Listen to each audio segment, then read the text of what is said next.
Well, Hi, what's up? hey, how are you doing? Pretty good, and you? Good, good.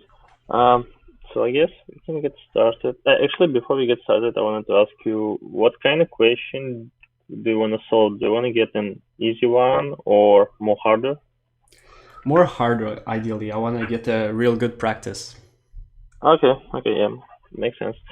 Um, yeah, so you can choose a language that you are going to use. Okay, I'm gonna use Or Python 3. okay, cool. Um, yeah, and also before we get started, we're going to make a hard stop at around like 40 minutes so that we have a couple more minutes and want to discuss and answer any questions if you have anything. Okay. Okay, so the question will be as follows. You are given two numbers, A and B, and your task is to essentially raise A to the power of B. Okay. So I think I saw this before. Like the goal is to optimize it by like dividing b by two like each time recursively. Yeah. Is that what you're trying to go at? Because obviously I could just return a to the power of b like def pow ab return ab. So this is the normal solution. Mhm. But then if we want to do like a optimized version, like optimized POW.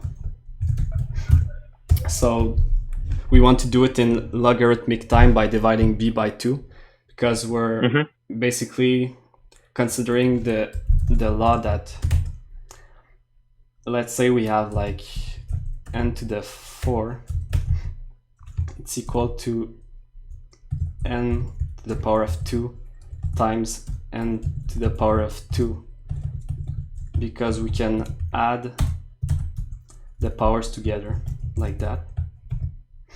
Mhm. So we want to divide the powers like that if it's pair, and if the number at the exponent is odd, well, we can just add another n by multiplying by an extra n. Like let's say we have n to the power of 5. It would be n to the power of 2 times n to the power of 2 times n, like this. So now the base case is, let's say if we ever reach b equals to 0, we could just return 1. If we reach b equals to 1, we return a. Mhm. And that covers pretty much everything. So let's begin this. So start with the base cases, return 1 here. If b equals 1, we return a. So now we check the parity. So we can do that by checking b and doing a bit mask like this. So we check the parity bit. So we can say b is odd. So since we already excluded b equals 1, it means like the smallest odd number will be b equals to 3. So we can divide by 2 in that case. It would give us 1 times our extra a. So we'd be fine with that. So our temporary answer would be 1, and then we could do it, we could do times equal optimized pow the b divided by 2.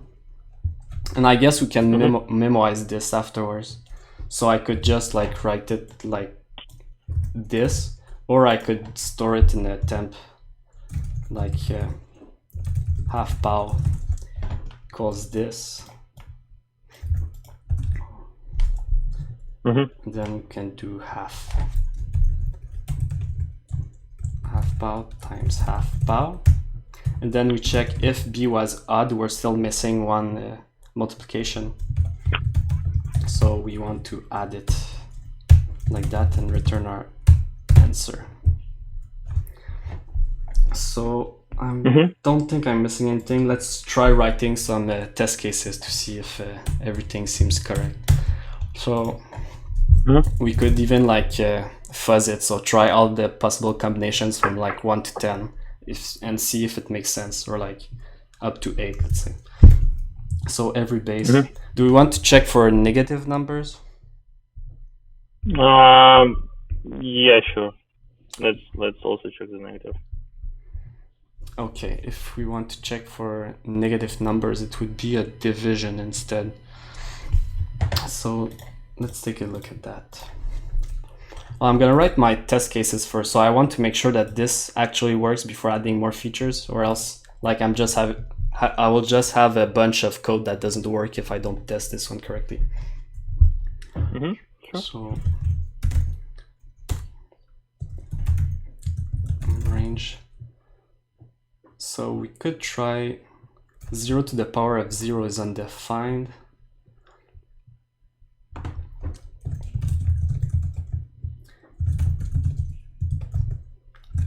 We should raise an exception. Let me just check how to raise exception. I think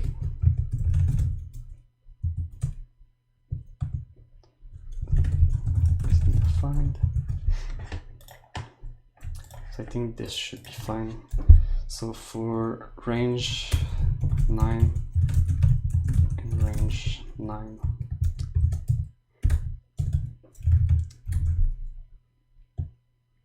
So we could print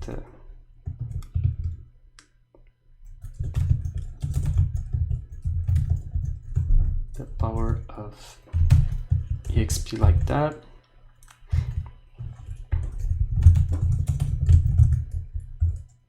So print, we want to check the expected value. That would be just simply like that. And our actual would be optimized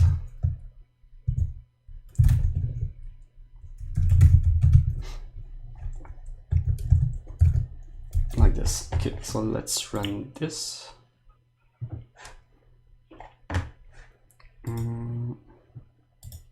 Forgot my quote here.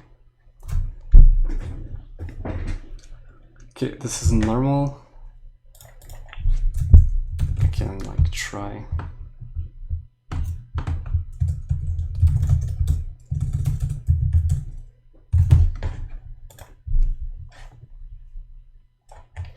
Okay.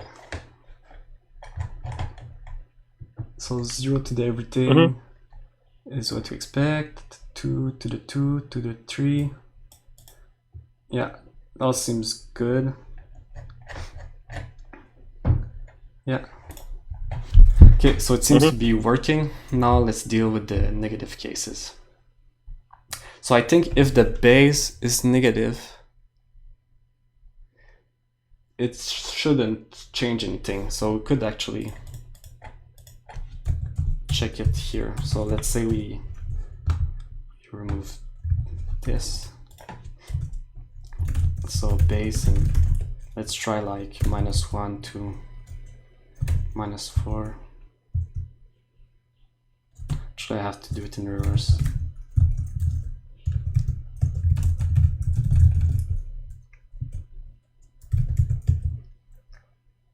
So let's copy this here.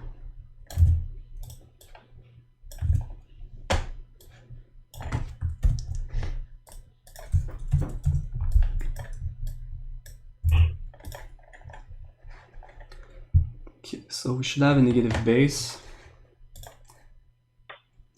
and a positive exponent. So now I messed up my range, I think. Okay. So -1 to the 2. Okay, so everything is correct. Like, just swaps the sign on each iteration. Okay. Now let's look. So negative base case.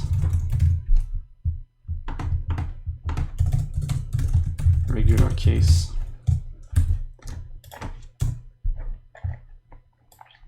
I should write those down in a unit test, but it's just for example purposes to go fast. Okay, so let's see if we have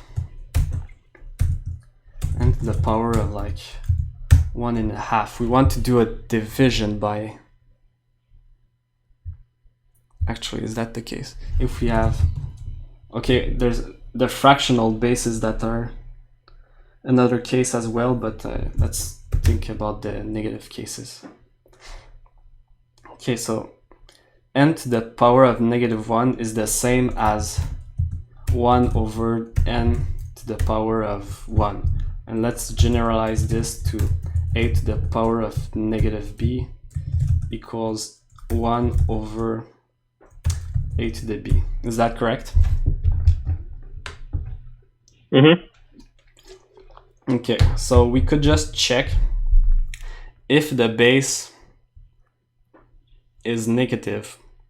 We would compute the answer with the positive version of our exponent and then divide by the result, 1 by the result. So let's say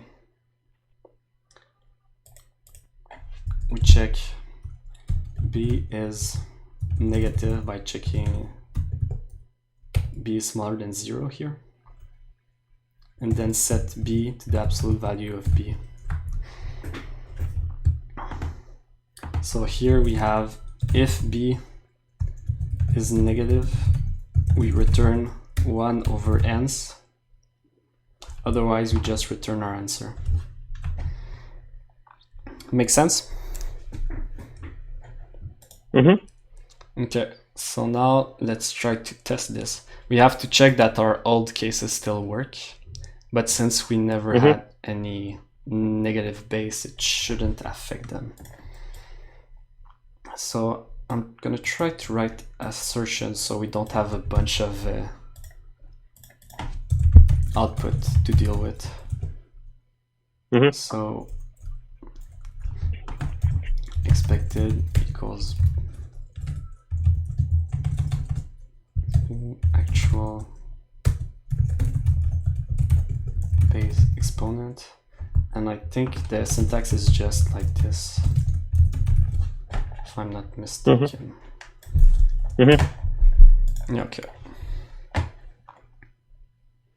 And there's this case. I should just remove it because we already did. Or if you want, you can just return 1. Return 1, okay. It's actually, it's gonna simplify. yeah, because like 0 to 0 is like 1. Okay, yeah, so let's just check that the assertions actually work by doing the inverse. Okay, so it's working. So we can assert the regular cases here, and everything is still in order since we still have a function in assertions. I'm going to copy this here.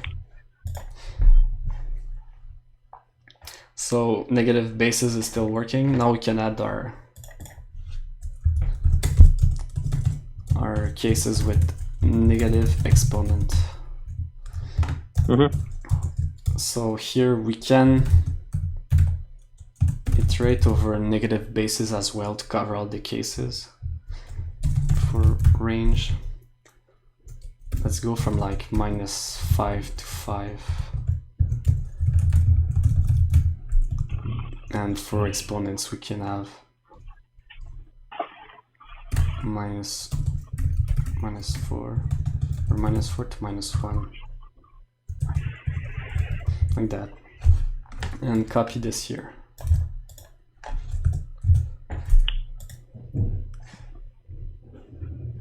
Zero can then be raised to a negative power. Okay, so we're going over the base 0, so we can ignore it.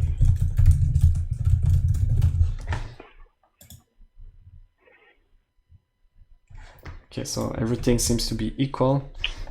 Now there will be the case where the base is not the base, the exponent is fractional, because that's like a square root. Well, I guess if the the base is the exponent, I mean, is fractional, it's such a small case that we can just use the regular exponentiation. Because the reason why we're trying to optimize this is for big values of b, right? We're trying to minimize the number of multiplications. But if we have a fractional b, then like the b isn't big, so we can just use our regular function that knows how to deal with fractional exponent. Do you agree? Could you give me an example of what do you mean by that? Okay, so let's say we have a equals to 4 and b could be any fractional value. So it could be like 0, like an irrational number, let's say. It could be equal to pi. Okay, so yeah, it could be a big value with a fractional part. So you could try to treat them separately. Okay. So maybe if we try to apply the same logic that we used here, that we can decompose them as sum, we could use like a to the power of like 3.14 equals to a to the 3 times a to the 0.14, like that. So now we would have a small case for the fractional part, because we want to avoid the b that is like a huge number and a fractional part. So by doing that, we would still apply our optimization to the integer part, but remove the fraction. So we have to check if our b is a floating point number or an integer. So to check if b is float, we can check if the int value of b equals to b. And then we could store the fractional part. I'm trying to think if we can like ignore the fact that it's a float and just like if it's an int, we would have like 0 as a fractional part. And then if we multiply it by that, it would give us 1. And we would be fine. So we don't even need to check if it's an int. We just need to like fractional part equals to b minus the int version of b. So in our case, it would be 3.14 minus 3. So then we would want only to treat the int part of that. And then we can,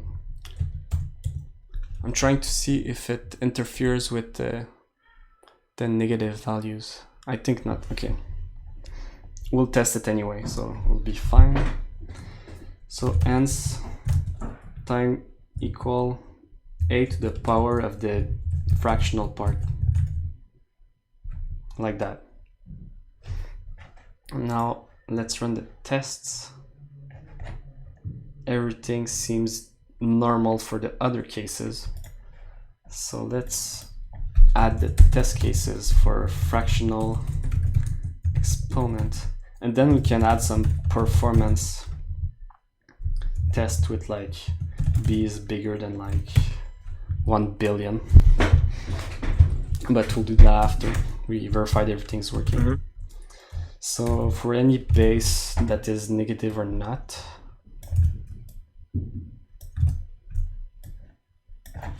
let's hard code some exponents like 1.14, 3.14, like anything like 1/3, 1/10,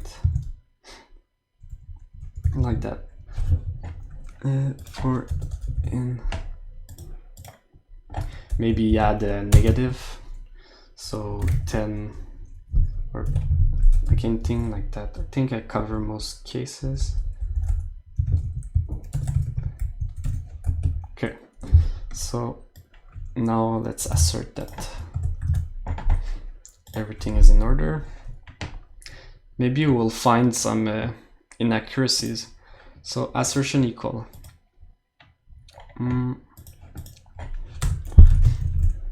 I just want to see what the error is.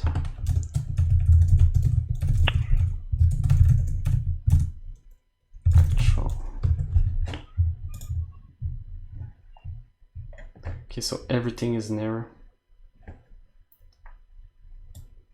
Okay, so I think, is that imaginary numbers? It seems like it, doesn't it? Where am I getting imaginary numbers? Oh, it's like I'm trying to do this, the root of like a negative number, so it's breaking. Makes sense. So we would have to ignore the negative numbers then. Sure. Mm-hmm. Okay.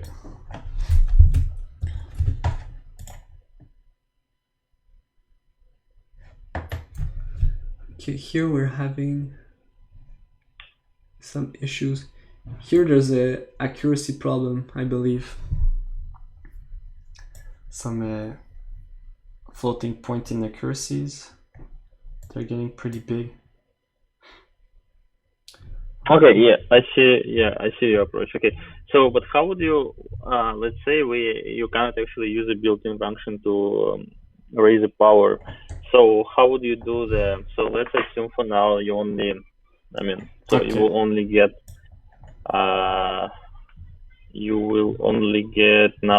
floating numbers like from 0. Let's just focus on this range from 0 to 1. So it can be 0.5, or she said like 1, 4, 1, 4, 1, 5, and so on. 1, 4, 1, 4, 1, 4, 1, 5, and so on. So it doesn't matter. Yeah. So how would we solve it for this case without using built-in functions? Okay, interesting.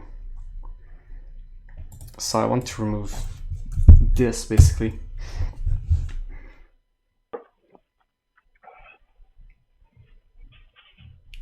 So I'm trying to think, maybe I don't know like the mathematical law I have to use.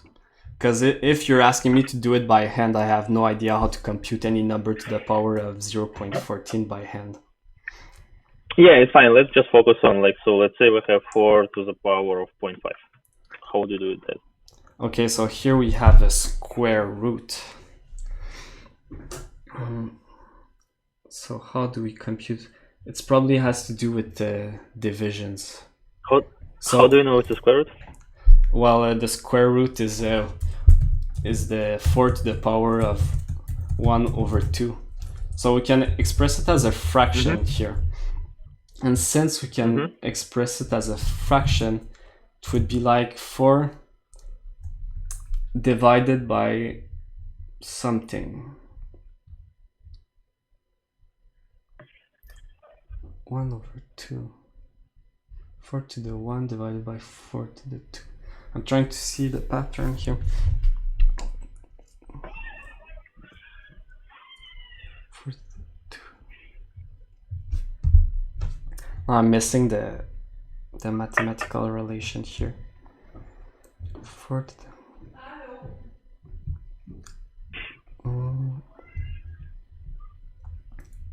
Am I allowed to check up some math relations for exponent online?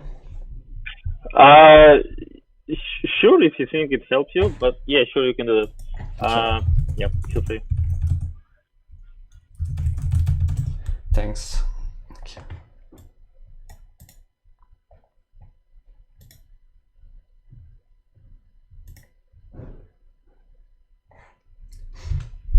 Okay, so I'm trying to find a case where there's a division.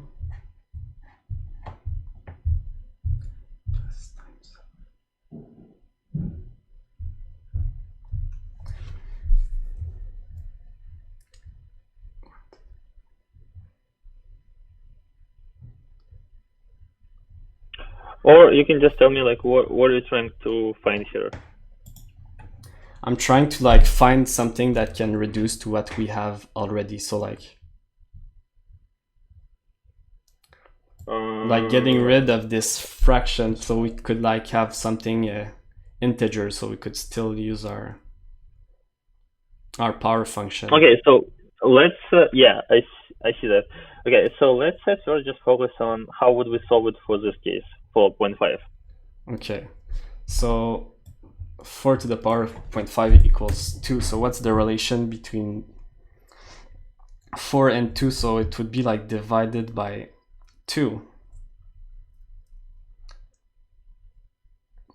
So 4 to the power 0.5.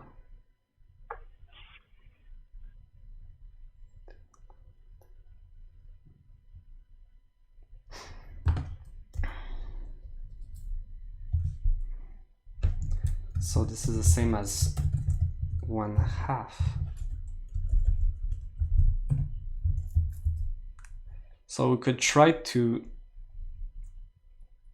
somehow like double this so we would have our 4, but we have to divide 2 somewhere else. And where would we do that? Well, I think there's a law we can use actually, like the power of power. If we multiply, is that the case? Product of power.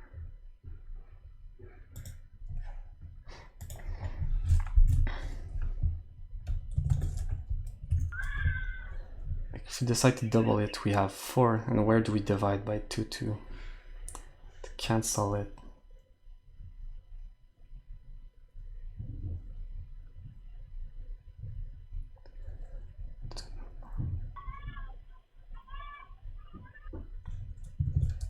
Or if you have like 1.5 the power of 2,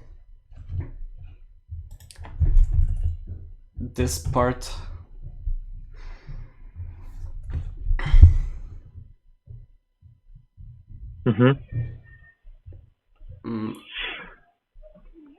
Yeah, let's at first kind of like, so you said that this one, that's 4 to the power of 0.5 is equal to 2, and how do you know it's a square root?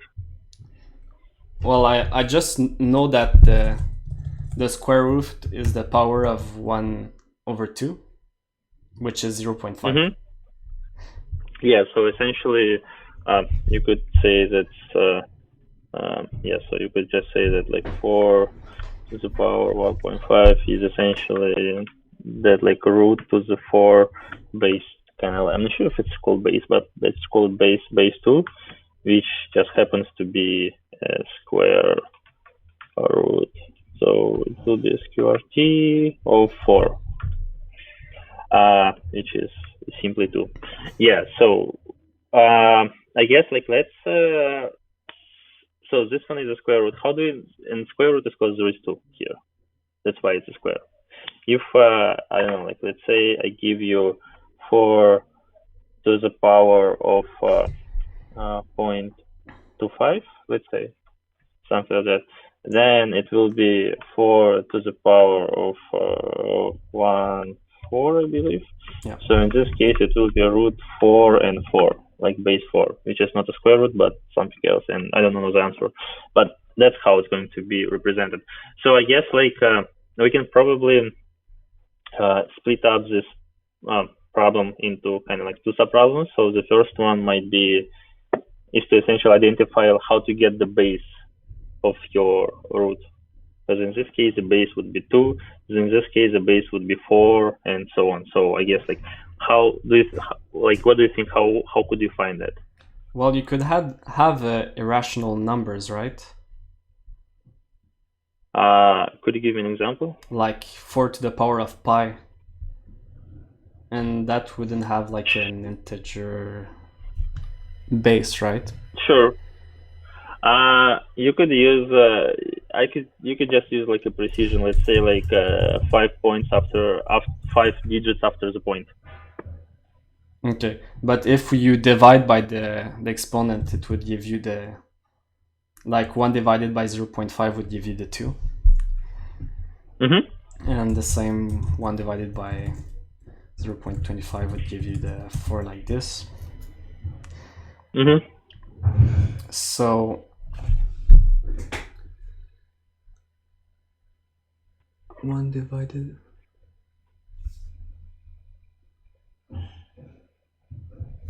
So like 4 to the 1 divided by something would give us the answer. divided by 0.5.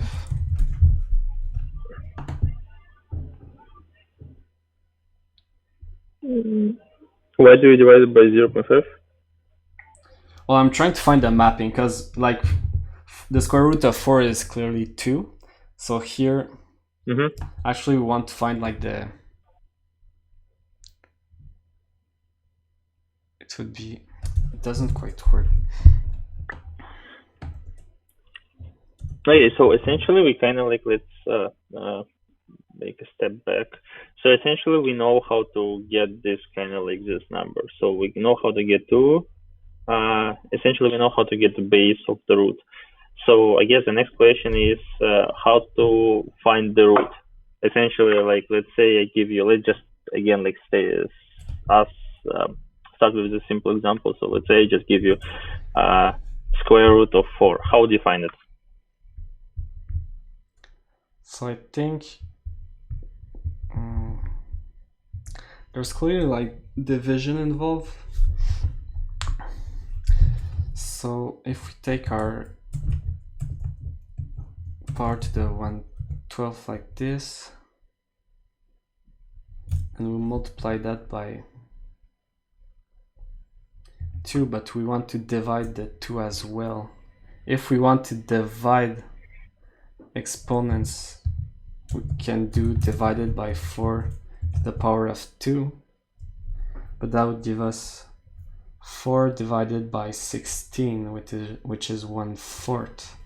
So that's not 1/4, 1 over 4.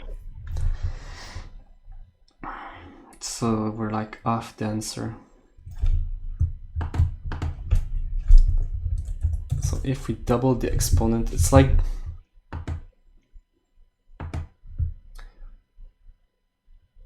four over 0. If we double somewhere, we have to divide by 2 elsewhere.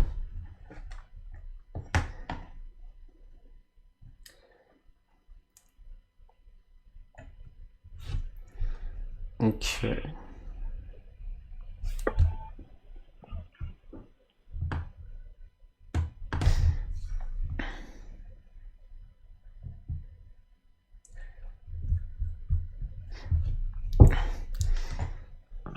So like, I'm not sure if there's an actual analytical way to find the square root of a number. I'm gonna look it up. So how do you find it? Just like, let's say I give you some number and I say that there is a square root. How do you find the square root of that number? So let's say let me see. Let's say this. Let's say 676. Let's say this number. How do you find the square root of this number? Okay, so I looked it up. I cheated. So sure. I found there's the Babylonian method for the square root algorithm. That is basically just guess, and then if like you're overestimating the answer, then you try like the lower bound and you keep looking, basically binary searching for the result until you find like the highest value that actually, until you find a value that when multiplied by itself gives us the expected answer. So we could like, yes, correct. So like our lowest bound would be like 1, and our upper bound would be the number for which we're searching the square root. Because let's say we have the square root of 1, well, it would be 1. And then we look in the middle, we try to multiply the middle by itself. And then if we're over the result, then we binary search in the lower half. So basically we want to implement the square, not quite the, because I could implement this, but it would only apply for like the square root. Like if I define like the square root of a number, do I want to just like implement the square root right now, or I want to generalize it for any for any number. What's the difference? What would be the difference if like you were asked to find a square root versus like a cubical root or anything like that? Okay, so here we found out that if we divide 1 by the exponent, it would give us the root, right? Sure, the base you mean, right? The base of the root, yeah. Yeah, but you know what I mean. If we have like an irrational, like I don't know. Well, we said it would be rational, but like if we 1 divided by that number, it would give us another, or divided by this, it would give us another number that isn't an integer.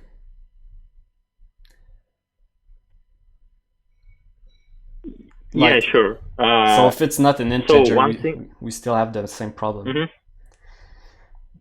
Yeah, so one thing is that if you have like irrational numbers, let's say you have pi or something. So one thing is that you could just use a precision. So you could just assume that like I don't know, let's say like anything up to like 5 digits after the point is fine. Like so you can just ignore them.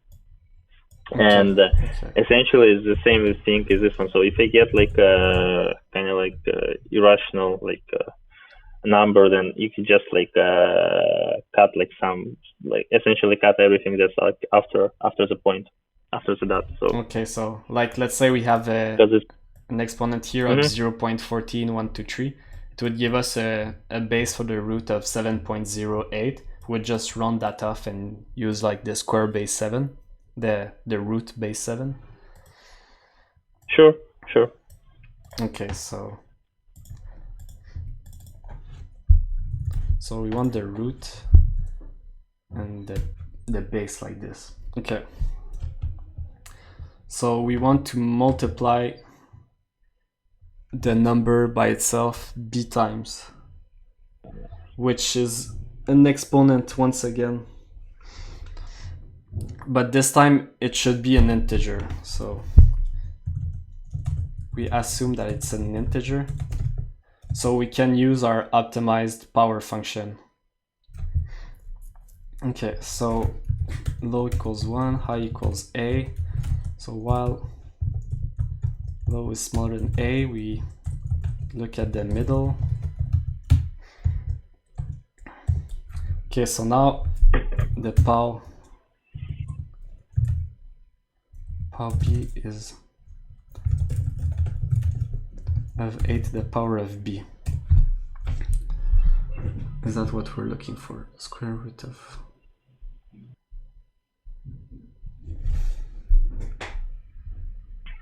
No, it's the mid. My mistake. So it would be mid to the power of b must equal a. So if we have root of like 4 and 2, it would be mid equals 2. We want it to the power of 2. Yeah, okay. So if pow b equals to a, we found our result, which is mid.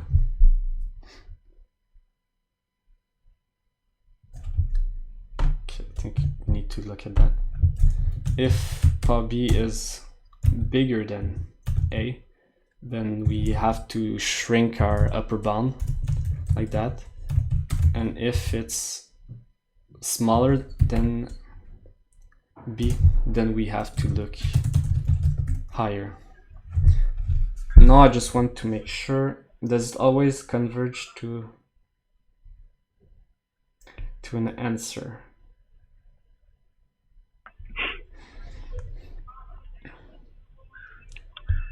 Because if there's no integer solution here, does it matter?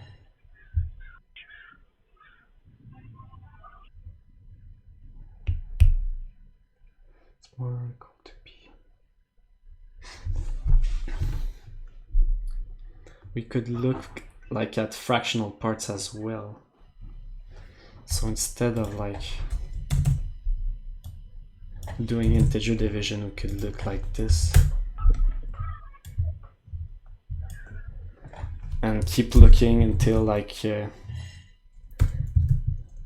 is higher than like 0.001, let's say. And if we, okay, so here we would want to like look if we're close enough to the solution. So we would, there's the isClose function in Python that does this. It's for like from math import isClose, I believe, to compare floating point numbers. Python isClose. Yeah. We can do it ourselves.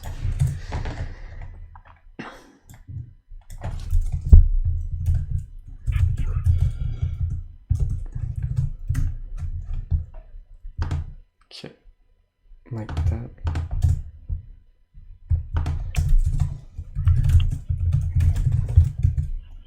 Root not found. Shouldn't, I don't know if we'll ever reach that. Let's write some tests, shall we? So when will you hit the raise exception? That's what I'm not sure about. It's like if we don't find the answer within the range of certainty, like if there's like some floating point errors, or we're not close enough to the answer. Okay, so I believe that it will never happen, because like if your condition is satisfied, the while condition at line 44 is satisfied, and it still loops. I'm pretty sure. Essentially, what I'm trying to say that like if a condition at line 44 is not satisfied, then I believe then it would actually, we would already found the answer. Okay, yeah, I just wanted to make sure for the tests. Like if ever it would to happen, I want it to explode. So, but I agree with you. I mean, one of the ways you could actually just like remove the while condition and just loop for like some kind of constant number, let's say like 500 times, and because 500 times is already like it's kind of like a lot compared to like our computation, so that's why I'm pretty sure it would already give you like the answer like within your precision. But this is just like, I guess, like one of the suggestions that I think what you could do instead of like doing this like while loop. Yeah, but besides that, everything looks good to me, and we are already like at 42 minute mark. So let's stop here. Okay. And yeah, so I'm going to write the feedback also after the interview, but I can just, I guess, quickly express my opinion about the interview. So everything was good. So I have a question. So did you see this question before or not? Yeah, I've seen it, but not to the point of like optimizing for all the fractional parts. Like I think the main idea I knew was just to like divide the exponent, but other than that, I didn't know. But yeah, it's something I've skimmed through before. I see. Yeah. So everything was good. So you came up with the right approach, and everything was good, and you wrote the clean code without bugs, so which was also like really good. And then you captured like, I believe you captured like all the test cases, which is another huge plus.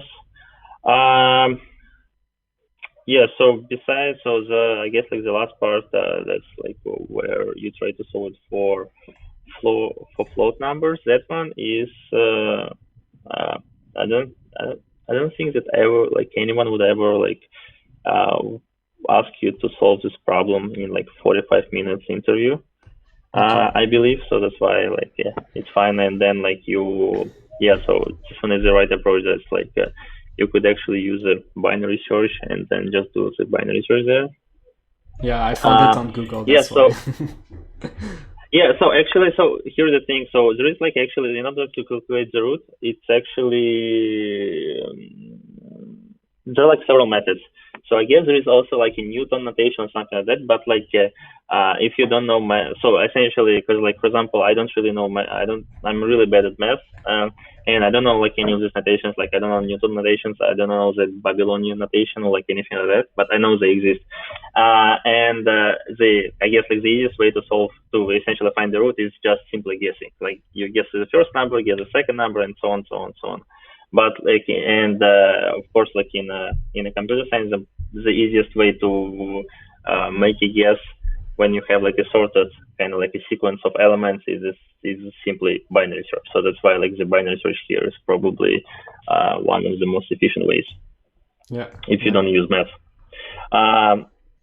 So essentially you just have to kind of like there will be some kind of like minor edge cases kind of like if you implement it, but besides that, like everything looks good to me.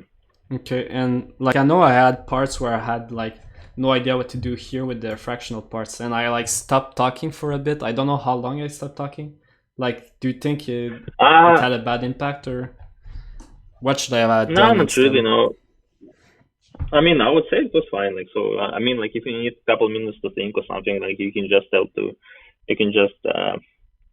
interviewer and tell them that like, oh, I'm like, is it okay? Like, give me like I don't know, a couple minutes to think, and yeah, it will be fine. Because like in my case, like I don't really I don't really care if you take like a couple minutes to think, because like it probably will be better like in like after that, like, and you will be able to come up with a solution. So usually it's perfectly fine, unless you're silent for the whole interview, then probably not.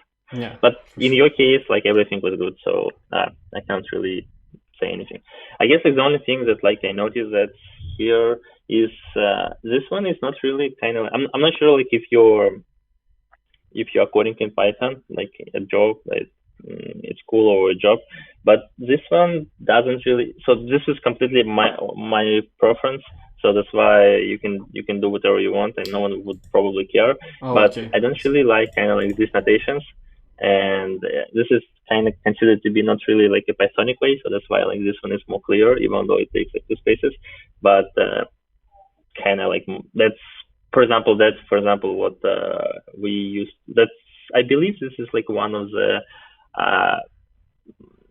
styling guides that suggested like in Python, but this is the only thing that I kind of like noticed during our interview. Besides that, like everything was fine. Yeah. Okay. And also one more thing, I guess, also related to Python. So when you do the assertion, so let's say assert like 1 equals 6, what you could do, you could just write here. So let's say failed. Okay. Because something, and this statement will be printed only when this one fails. If this one succeeds, then like nothing will be printed here. Okay, that's cool actually. Mm-hmm.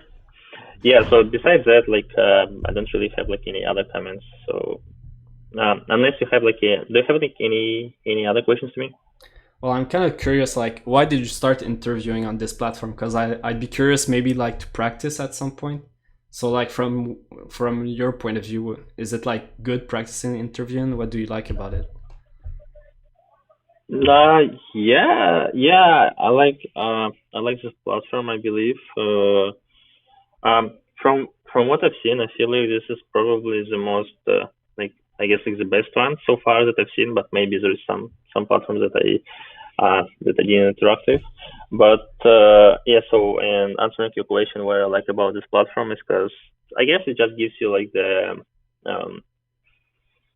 kind of like a sense of like what the real interview look like, and once you're kind of like prepared with solving problems and like on the lead code or something, then I feel like this is a good way to kind of like apply your skills, apply your knowledge on practice without actually, because this one, like if you fail this one, nothing will happen.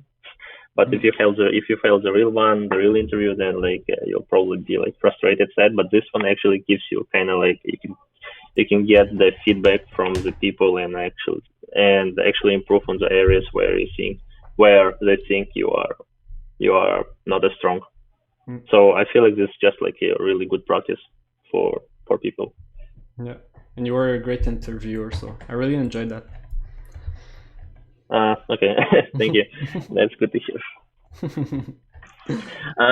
Okay, so do you have any other questions to me? I think I'm done. Yeah. Okay, that sounds cool. Okay, so in this case, let's end our interview and good luck in your real interviews. Thank you. Bye-bye. Bye.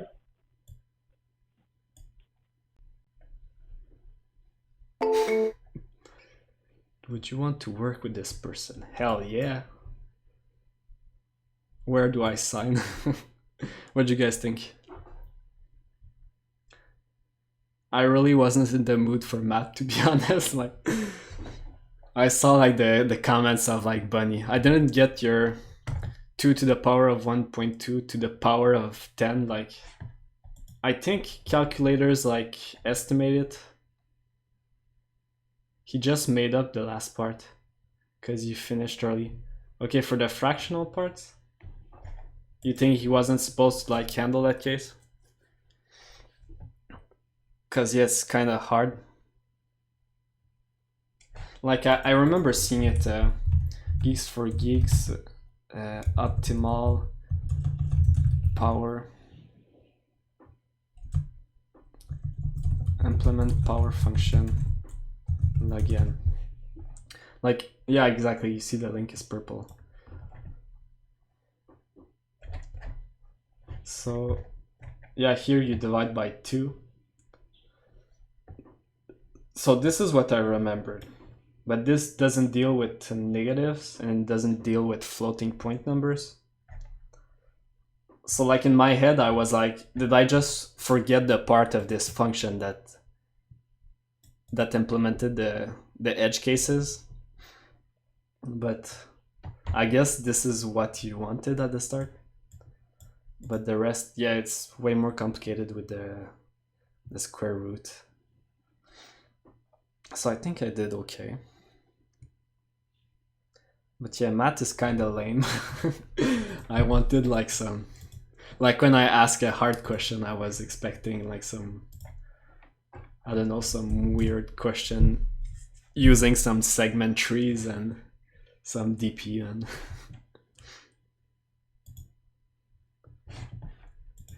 Okay, so let's finish this. So yeah, he was a nice dude. Help your interviewer get better.